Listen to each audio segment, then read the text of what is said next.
உயிரினும் மேலான அன்பு உடன்பிறப்புகளே,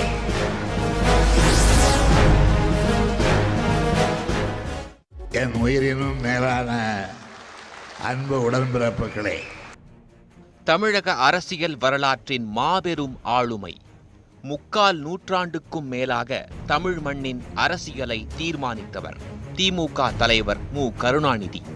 சட்டப்பேரவையில் நுழைந்து இது 60வது ஆண்டு. 1957ஆம் ஆண்டு குளித்தலை தொகுதியில் போட்டியிட்டு முதல் முறையாக எம்எல்ஏ ஆனார் கருணாநிதி.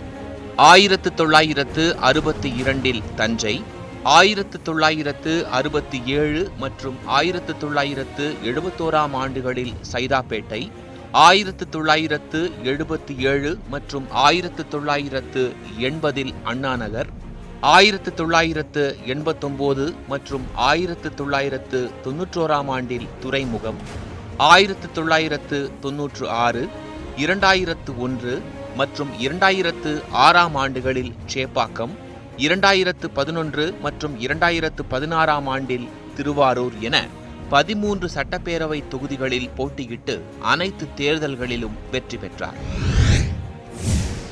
1957ஆம் ஆண்டு முதல் முறையாக சட்டமன்ற உறுப்பினராக சட்டசபைக்குள் நுழைந்த கருணாநிதி நிதிநிலை அறிக்கை மீதான தனது கன்னி உரையை ஆற்றினார். மேன்மை தங்கிய கவர்னர் அவர்களுடைய உரையை பற்றி நான் போற்றவும் வரவில்லை, தூற்றவும் வரவில்லை, என்னுடைய கருத்துரையை ஆற்றவே வந்திருக்கிறேன் என்று தனது முதல் பேச்சிலேயே எதுகை மோனையுடன் அனைவரையும் வசீகரித்தார். சட்டசபையில் உங்கள் முதல் நாள் அனுபவம் எப்படி இருந்தது என்று பத்திரிகையாளர்கள் கேள்வி எழுப்பிய போது, பந்தய குதிரையை படைவீரர் அணிவகுப்பில் நிறுத்தி வைத்தது போல் இருந்தது என்று சொன்னார் கருணாநிதி. 1958ஆம் ஆண்டு நாடறிந்த பொருளாதார அறிஞர் சி. சுப்பிரமணியம் நிதியமைச்சராக இருந்தார். அவர் தயாரித்திருந்த பட்ஜெட் மீது தனது விமர்சனங்களை வைத்த கருணாநிதி, பட்ஜெட்டின் ஆங்கில அறிக்கைக்கும் தமிழ் அறிக்கைக்கும் இடையில் உள்ள புள்ளி விவர வேறுபாடுகளை சுட்டிக்காட்டி நிதியமைச்சரை நிலைகுலைய வைத்தார். இளம் வயதிலேயே முதல்வர் பதவியேற்றவர், 5 முறை முதல்வராக இருந்தவர் என சட்டப்பேரவையில் கருணாநிதியின் மணிமகுடத்தில் பல பெருமைகள் அணிவகுக்கின்றன. கடந்த 60 ஆண்டுகளில் 5 முறை முதல்வராகி 18 ஆண்டுகளுக்கும் மேலாக முதல்வர் பதவியையும் வகித்துள்ளார் கருணாநிதி. HV ஹண்டே எதிர்க்கட்சித் தலைவராக இருந்தபோது விவாதம் ஒன்றில் இது 3ஆம் தர அரசு என்று திமுக அரசை கடுமையாக விமர்சித்தார் அவர். இதற்கு பதிலளித்த கருணாநிதி, இது 3ஆம் தர அரசு இல்லை, இது 4ஆம் தர அரசு, 4ஆம் வர்ணமாக இருக்கிற சூத்திர மக்களின் அரசு என்று சொன்ன பதிலில் அவை அமைதியானது. சட்டசபைக்குள் திருவள்ளுவர் படம் கொண்டு வரப்பட்டது சுவாரஸ்ய வரலாறு. 1960ஆம் ஆண்டு பக்தவச்சலம் முதல்வராக இருந்தபோது தபால் தலைகளுக்காக வரைந்த திருவள்ளுவர் ஓவியத்தை சட்டசபைக்குள் வைக்கும் திட்டம் அரசுக்கு உண்டா என்று கேட்டார் கருணாநிதி. நீங்கள் வைக்கலாம் என பக்தவச்சலம் சொல்ல, இதன் தொடர்ச்சியாக சட்டமன்றத்தில் வள்ளுவர் படம் இடம்பெற்றது. சட்டமன்ற பேச்சுக்கும் பொதுக்கூட்ட பேச்சுக்கும் உள்ள வித்தியாசம் என்ன? இது கருணாநிதியிடம் கேட்கப்பட்ட கேள்வி. இதற்கு மனக்கணக்குக்கும் வீட்டு கணக்குக்கும் உள்ள வித்தியாசம் என்று பதில் சொன்னார் கருணாநிதி. எம்ஜிஆர் முதலமைச்சராகவும் கருணாநிதி எதிர்க்கட்சித் தலைவராகவும் இருந்த நேரம். சட்டமன்றத்தில் காமராஜர் திருவுருவப் படம் திறக்க முடிவு செய்யப்பட்டிருந்தது. அப்போது கருணாநிதியை தனது அறைக்கு அழைத்துச் சென்றார் எம்ஜிஆர். திறக்கப்படவிருக்கும் காமராஜர் படத்துக்கு கீழே என்ன எழுதலாம் என எழுதி தருமாறு கேட்டார். உழைப்பே உயர்வு தரும் என்ற வார்த்தைகளை கருணாநிதி எழுதித்தர அந்த வார்த்தைகளே காமராஜர் படத்தில் இடம்பெற்றன. 60 ஆண்டுகள் சட்டமன்ற வரலாறு கொண்ட கருணாநிதி 2 முறை தனது எம்எல்ஏ பதவியை ராஜினாமா செய்திருக்கிறார். 1984ஆம் ஆண்டு இலங்கை தமிழர் நலனுக்காக சட்டமன்ற பதவியை ராஜினாமா செய்தார். 1991ஆம் ஆண்டு சட்டமன்ற தேர்தலில் எழும்பூர் தொகுதியில் பரிதி இளம்வழுதியும் துறைமுகம் தொகுதியில் கருணாநிதியும் மட்டுமே வென்றனர். தமிழகம் முழுவதும் அனைத்து இடங்களிலும் திமுக தோல்வியை தழுவியது. இந்த தோல்விக்கு பொறுப்பேற்று தனது எம்எல்ஏ பதவியை ராஜினாமா செய்தார் கருணாநிதி. மனிதன் 100 ஆண்டுகளுக்கு மேல் வாழ்வது அதிசயமான செய்திகளில் ஒன்று. 90 ஆண்டுகளை கடந்து வாழ்பவர்கள் மிகச் சிலர்தான் என்று எழுதிய கருணாநிதிக்கு இப்போது வயது 94. தனக்கு பிடித்த பழமொழி என்று கருணாநிதி அடிக்கடி சுட்டிக்காட்டும் பழமொழி, நீண்ட தூரம் ஓடினால்தான் அதிக உயரத்தை தாண்ட முடியும் என்பது. கருணாநிதி அளவுக்கு உயரம் தாண்டியவர்கள் தமிழக அரசியலில் இதுவரை எவரும் இல்லை. 32 வயதில் எம்எல்ஏ ஆன ஒருவர் 94 வயதிலும் அதை தக்க வைத்திருக்கிறார். 1957 கருணாநிதியுடன் சட்டசபைக்கு சென்றவர்களில் இப்போதும் சபையை அலங்கரிப்பது இவர் மட்டுமே. 12 வயதில் மாணவநேசன் பத்திரிகையை நடத்தியவர் 90ஐ தாண்டிய வயதிலும் முரசொலி பத்திரிகையில் துடிப்புடன் இயங்கினார்.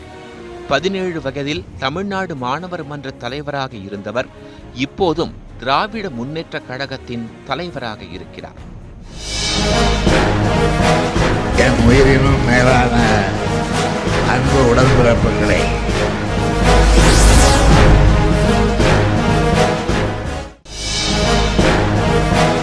என் உயிரினும் மேலான அன்பு உடன்பிறப்புகளே,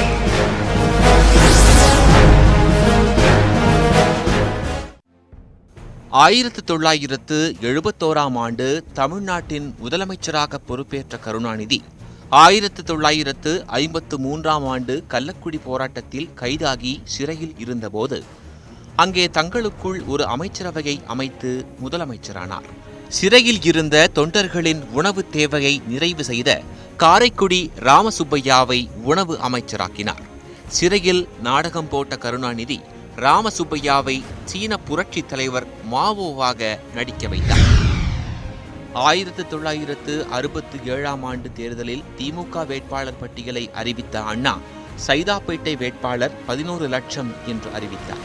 தேர்தல் செலவுக்காக 10 லட்சம் ரூபாய் திரட்ட அண்ணா கட்டளையிட்டிருந்த நிலையில் 11 லட்சம் ரூபாய் திரட்டி தந்த அன்றைய திமுக பொருளாளர் கருணாநிதியை குறிக்கும் வகையிலேயே அண்ணா அப்படி அறிவித்தார். கருணாநிதி தமிழக முதலமைச்சராக முதல் முறை பதவி வகித்த காலத்தில் கூவம் ஆற்றில் முதலை இருப்பதாக பரவிய செய்தி சட்டப்பேரவையில் எதிரொலித்தது. பிரச்சனைகளை திசை திருப்ப திமுக ஆட்சி கூவத்தில் முதலையை விட்டதாக எதிர்க்கட்சியினர் குற்றம் சாட்டினர். இதற்கு பதிலளித்த கருணாநிதி கூவத்தை சீரமைக்க அதிகமான முதலை விட்டிருப்பதாகவும் மற்றபடி உயிருள்ள முதலை எதையும் விடவில்லை என்றும் பதிலளித்தார். 1965 ஆண்டு தருமபுரி சட்டமன்ற இடைத்தேர்தலில் திமுக தோல்வி அடைந்தது. இது குறித்து காஞ்சி இதழிலே எழுதிய அண்ணா, கருணாநிதி மட்டும் சிறையில் இல்லாமல் வெளியே இருந்திருந்தால் கழகம் தோல்வி கண்டிருக்காது. இதை தெரிந்து கொண்டுதான் காங்கிரஸ் ஆட்சி என் தம்பியை சிறையில் அடைத்தது என்று எழுதினார். 1980 ஆண்டு ஒரு திருமண நிகழ்வில் பங்கேற்ற கருணாநிதி திமுக அதிமுக போல் வாழ்க என வாழ்த்தினார். அதன் பின்னர் நடந்து முடிந்திருந்த நாடாளுமன்ற தேர்தலில் திமுக 16 இடங்களிலும் அதிமுக 2 இடங்களிலும் வெற்றி பெற்றதை சுட்டிக்காட்டிய கருணாநிதி, திமுக போல் 16 செல்வங்களையும் பெற்று அதிமுக போல் 2 குழந்தைகளை மட்டுமே பெற்று வாழ்க என்று சொன்னார். திருவாரூர் பள்ளியில் கருணாநிதி படித்துக் கொண்டிருந்த காலத்தில் பாடப்புத்தகத்தில் இருந்த பாரதிதாசனின் அழகின் சிரிப்பு கவிதையை மட்டும் நடத்தக்கூடாது என மாவட்ட நிர்வாகம் தடை போட்டது. இதை எதிர்த்து திருவாரூர் கமலாலய குளக்கரையில் கூட்டம் போட்ட கருணாநிதி அந்த கூட்டத்தில் பேசுவதற்காக டார்பிடோ ஜனார்த்தனத்தை அழைத்திருந்தார். கூட்டத்திற்கு பின்னர் தமிழ்நாடு தமிழ் மாணவர் மன்றம் என்ற அமைப்பையும் தொடங்கினார். 1960 ஆண்டு வெளியான குறவஞ்சி படத்தில் வில்லனிடம் சிக்கிய பெண், கடவுளே உனக்கு கண்ணில்லையா என்று கேட்பதாக கருணாநிதி வசனம் எழுதியிருந்தார். இந்த வசனத்தை பேச மாட்டேன் என மறுத்த அந்த நடிகை, வேறு ஏதாவது மாற்றி எழுதுங்கள், பேசுகிறேன் என்றார். 5000 அடி காட்சிகள் எடுக்கப்பட்ட பின்னரும் வசனத்தை மாற்ற முடியாது, நீங்கள் வீட்டுக்கு செல்லுங்கள் என நடிகையை மாற்றினார் கருணாநிதி. 1966ஆம் ஆண்டு வெளியான மறக்க முடியுமா திரைப்படத்தில் உருக்கமான காட்சி ஒன்றுக்கு மறக்க முடியாத பாடல் ஒன்று தேவைப்பட்டது. பல பிரபல கவிஞர்கள் எழுதியும் இசையமைப்பாளர் ராமமூர்த்திக்கு திருப்தி இல்லை. வசனம் எழுதி கொண்டிருந்த கருணாநிதிக்கு தொலைபேசியில் இந்த செய்தியை சொன்ன ராமமூர்த்தி மெட்டையும் சொன்னார். அடுத்த அரை மணி நேரத்தில் கருணாநிதி எழுதி தந்த பாடல்தான் இது. காகிதவாடம் கடலலை மீது போவது போலே மூவரும் போவோம், ஆதரவின்றி ஆழ்ந்திடும் ஓடம் அதுபோல் ஒன்றாய் மூழ்குதல் நன்றாம். காகிதவாடம் கடலலை மீது போவது போலே மூவரும் நடிகவேள் எம்.ஆர். ராதாவின் நாடக கம்பெனிக்காக தூக்குமேகத்தை எழுதி தந்தார் கருணாநிதி. அந்த நாடகத்திற்கான விளம்பரத்தில் அறிஞர் கருணாநிதி என்று குறிப்பிட்டிருந்தார் எம்.ஆர். ராதா. இதை அறிந்த கருணாநிதி அறிஞர் என்பது அண்ணாவிற்கு மட்டுமே ஆன அடைமொழி என கூறி விளம்பரத்தை மாற்ற வலியுறுத்தினார். அதன் பின்னர் கலைஞர் கருணாநிதி எழுதிய தூக்குமேடை என விளம்பரம் செய்தார் எம்.ஆர். ராதா. 1948ஆம் ஆண்டு அன்றைய காங்கிரஸ் அரசின் கல்வி அமைச்சர் அவினாசிலிங்கம் தலைமையில் திருவாரூரில் தமிழ் வளர்ச்சிக் கழக மாநாடு நடைபெற்றது. கல்கி கிருஷ்ணமூர்த்தி உள்ளிட்டோர் பங்கேற்ற இந்த மாநாட்டின் பார்வையாளர்களிடையே சலசலப்பை உருவாக்கியது ஒரு துண்டு பிரசுரம். கசாப்பு கடைக்காரர்களின் ஜீவகாருண்ய மாநாடு என்ற தலைப்பிலான அந்த துண்டு பிரசுரத்தை எழுதி விநியோகித்தவர் கருணாநிதி. ஜாகீர் ஹுசேன் மறைவுக்கு பின்னர் 1974ஆம் ஆண்டு இந்தியாவின் ஜனாதிபதி யார் என்ற கேள்வி எழுந்தது. நிஜலிங்கப்பாவை தலைவராக கொண்ட காங்கிரஸ் தலைமையோ சஞ்சீவ ரெட்டிதான் ஜனாதிபதி வேட்பாளர் என முடிவு செய்தது. இந்திரா காந்தி வி.வி. கிரியை ஜனாதிபதியாக்க விரும்பினார். அப்போது திமுக ஆதரிப்பவர்தான் ஜனாதிபதி என்ற நிலையில் கருணாநிதிதான் ஜனாதிபதி என்று ஒரு புரளி கிளம்பியது. இருந்தும் திமுகவின் ஆதரவுடன் வி.வி. கிரி ஜனாதிபதியானார். 1971ஆம் ஆண்டு நாடாளுமன்றத்திற்கும் தமிழக சட்டமன்றத்திற்கும் ஒரே நேரத்தில் தேர்தல். காங்கிரஸ் பிளவுபட்ட நிலையில் இந்திரா காங்கிரஸோடு கைகோர்த்த கருணாநிதி 10 நாடாளுமன்ற இடங்களை மட்டுமே விட்டுக் கொடுத்தார். சட்டமன்ற இடங்களில் ஒன்றை கூட ஒதுக்கவில்லை. 203 தொகுதிகளில் போட்டியிட்ட திமுக 184 இடங்களில் வென்றது. காமராசரின் ஸ்தாபன காங்கிரஸ் 201 இடங்களில் போட்டியிட்டு 15 இடங்களை மட்டுமே பெற்றது. 1950ஆம் ஆண்டு சென்னை மாநகராட்சி தேர்தலில் 20 இடங்களில் திமுக போட்டியிட்டால் போதும் என்று நினைத்தார் அண்ணா. 90 இடங்களில் போட்டியிட வேண்டும், 40 இடங்களில் வெல்லலாம் என்றார் கருணாநிதி. வென்று காட்டு என்ற அண்ணாவின் கட்டளைக்கு இணங்கி 90 இடங்களில் போட்டியிட்டு 45 இடங்களை வென்று அண்ணாவிடம் கணையாழி பெற்றார் கருணாநிதி. 1957ஆம் ஆண்டு சட்டமன்ற பொதுத் தேர்தலில் போட்டியிடுவதென திமுக முடிவு செய்தது. நாகை தொகுதிதான் தனக்கு கிடைக்கும் என நம்பி அங்கே நிலவரம் அறிந்து வரச் சென்ற கருணாநிதிக்கு குளித்தலை தொகுதி ஒதுக்கப்பட்டது. அதிக அறிமுகம் இல்லாத திமுக பலமில்லாத அந்த தொகுதியில் சுற்றிச் சுழன்று பணியாற்றி வென்ற கருணாநிதி அந்த பரபரப்புக்கு இடையே 3 நாட்களில் கதை வசனம் எழுதிய திரைப்படத்தின் பெயர் புதையல். 1957ஆம் ஆண்டு தேர்தலுக்கு பின்னர் உதயசூரியன் என்ற நாடகத்தை எழுதி கதாநாயகனாக நடித்தார் கருணாநிதி. கதாநாயகி மனோரமா. கட்சி நிதி திரட்டுவதற்காக நடத்தப்பட்ட அந்த நாடகத்தின் வெற்றியை கண்ட அண்ணா உதயசூரியனையே திமுகவின் சின்னமாக ஒதுக்கும்படி தேர்தல் ஆணையத்திடம் கேட்டுப் பெற்றார். 1965ஆம் ஆண்டு ஹிந்தி எதிர்ப்பு போராட்ட காலத்தில் பிப்ரவரி 16ஆம் நாள் நள்ளிரவில் கோபாலபுரம் வீட்டிற்கு சென்ற போலீசார் கருணாநிதியை கைது செய்தனர். 12 மணிக்கு எழும்பூர் காவல் ஆணையர் அலுவலகத்திற்கு கொண்டு சென்று விடிய விடிய விசாரணை நடத்திய பின் அங்கிருந்து போலீஸ் லாரியில் திருச்சி சிறைக்கு கொண்டு சென்றால் அங்கு இடமில்லை. அங்கிருந்து மதுரைக்கு அழைத்துச் சென்று கருணாநிதியை சிறையில் அடைத்தார்கள். அண்ணா கருணாநிதி லடாய் என்று தமிழக நாளிதழ் ஒன்று தலைப்புச் செய்தி போட்ட 1066 காலம் அது. தென்காசி நிதியளிப்பு கூட்டத்தையும் மதுரை நிகழ்ச்சியையும் முடித்துக்கொண்டு கருணாநிதி தஞ்சையில் நடந்த திமுக மாநாட்டுக்கு வந்தார்.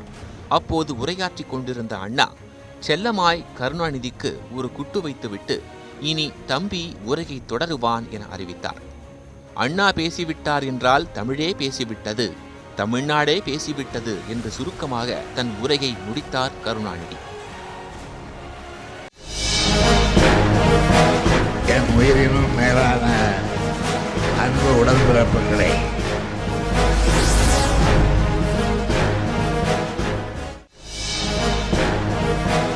என் உயிரினும் மேலான அன்பு உடன்பிறப்புகளே,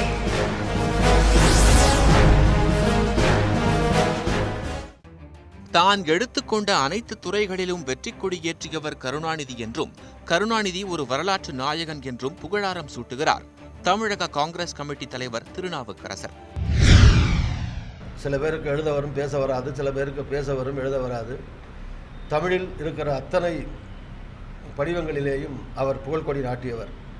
வள்ளுவர் சொன்னதைப் போல தோன்றில் புகழோடு தோன்றுக அகதிலார் தோன்றலில் தோன்றாமை நன்று என்ற வள்ளுவரின் வாக்கிற்கணம் இணங்க தோன்றிய துறைதோறும் புகழ்கொடி நாட்டியவர். அது கதையாக இருந்தாலும், கட்டுரையாக இருந்தாலும், கவிதையாக இருந்தாலும், தமிழின் எந்த பரிணாமமாக இருந்தாலும் எல்லாவற்றிலேயும் சிகரம் தொட்டவர். நூற்றுக்கணக்கான அறிஞர்கள் பேசினாலும் அவருடைய பேச்சே மிஞ்சி நிற்கும். நூற்றுக்கணக்கான கவிஞர்கள் கவிதை பாடினாலும் கவிஞரின் கவிதையே மேலோங்கி நிற்கும். இப்படி அனைத்திலும் தன் பொது வாழ்க்கையிலேயும் அரசியல் வாழ்க்கையிலேயும் தமிழ்த்தாயின் தவப்புதல்வாக இருந்தும் தமிழுக்கும் தமிழ்நாட்டிற்கும் தமிழ் மக்களுக்கும் அருந்தொண்டு ஆற்றிய அருமையன் கலைஞர் அவர்கள் 100 ஆண்டுக்கு மேல் வாழ வேண்டும் என்று வாழ்த்துகிறேன். இப்போதும் சட்டமன்றத்திலே அவர் சட்டமன்ற உறுப்பினராக இருக்கிறார். இந்த வரலாறு யாருக்கும் இல்லாத வரலாறு. எனவே தான் சொன்னேன், அவர் ஒரு அற்புத மனிதர், அதிசய மனிதர், ஒரு வரலாறு, ஒரு சகாப்தம். சட்டமன்றத்தில் எதிர்க்கட்சிகளின் விமர்சனங்களை கருணாநிதி எதிர்கொண்ட விதத்தை கண்டு பெரியாரே அவரை அழைத்து பாராட்டியதாக கூறுகிறார் விடுதலை சிறுத்தைகள் கட்சி தலைவர் திருமாவளவன். ஒருமுறை அன்றைய எதிர்க்கட்சி வரிசையில் இருந்த HV ஹாண்டே அவர்கள் இந்த அரசு ஒரு 3ஆம் தர அரசு என்று கலைஞர் அரசை விமர்சித்த போது நண்பர் ஹண்டே அவர்கள் திருத்திக் கொள்ள வேண்டும், இது 3ஆம் தர ஆட்சி அல்ல, சூத்திரர்களால் நடத்தப்படும் 4ஆம் தர ஆட்சி என்று சிரித்துக்கொண்டே பதிலளித்தார் என்று வரலாற்றில் நாம் பார்க்கிறோம். தன்னையும் தன்னுடைய ஆட்சியையும் இழித்து பழித்து பேச வேண்டும் என்று எதிர்க்கட்சியினர் முயற்சிக்கிற போது கூட அதையும் தனக்கு சாதகமாக மாற்றிக்கொள்ளுகிற ஆற்றல் அவரிடத்தில் மேலோங்கி இருந்தது. இந்த பதிலை கேட்டு பூரிப்படைந்த தந்தை பெரியார் அவர்கள் இந்த ஒன்றுக்காகவே அவரை நான் உச்சந்தலையில் தூக்கி வைத்து மெச்ச விரும்புகிறேன் என்று பாராட்டினார். அதற்காக அண்ணா சாலையில் அவருடைய திருவுருவச் சிலையை நிறுவி போற்றினார்.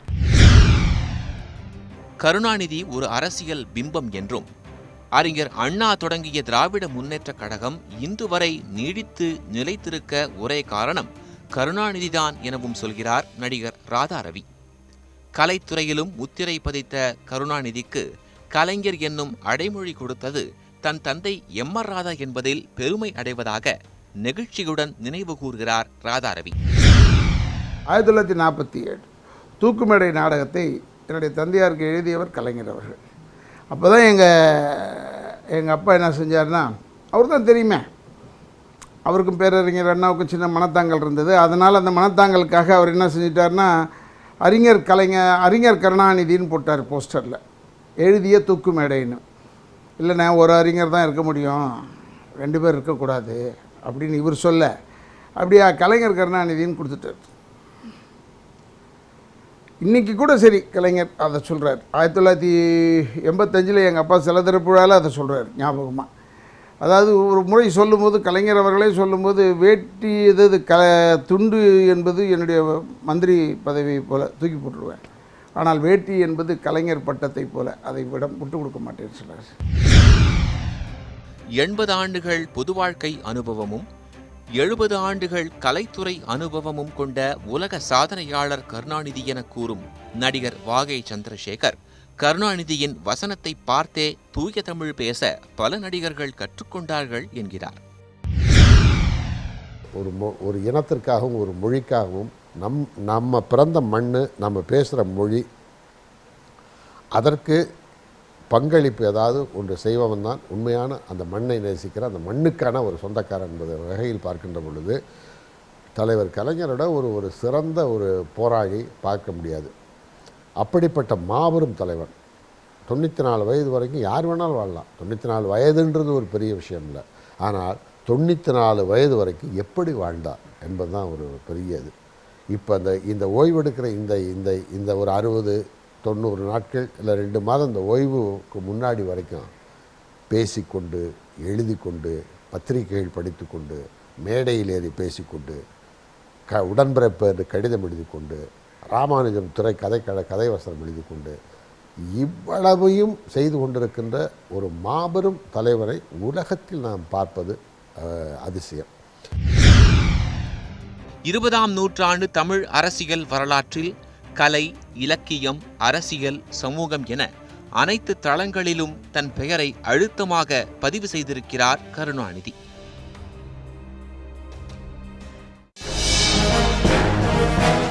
என் உயிரினும் மேலான அன்பு உடன்பிறப்புகளை